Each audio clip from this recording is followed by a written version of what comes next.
So we had Ben Jordan, who works for UCAS in their policy unit. We had Aaron Porter, who's former president of the National Union of Students. We had Richard Harvey, who's the academic registrar in charge of admissions at the University of East Anglia.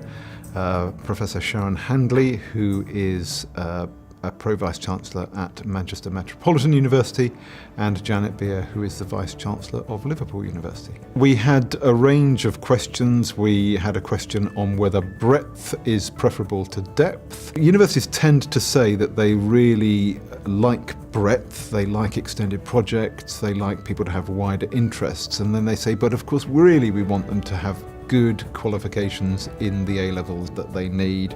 And of course you can only really judge applications fairly across all sectors by making judgments on 3 A-levels.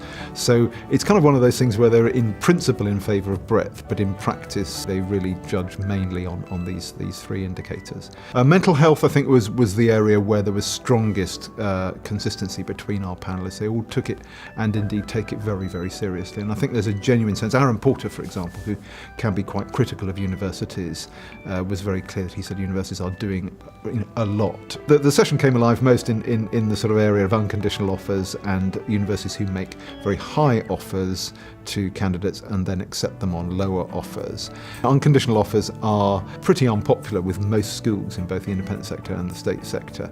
And I think universities slightly underestimate how demotivating some schools find it when an offer which has been made by a university then turns out to be they'll take the student on a much lower on lower grades in the summer.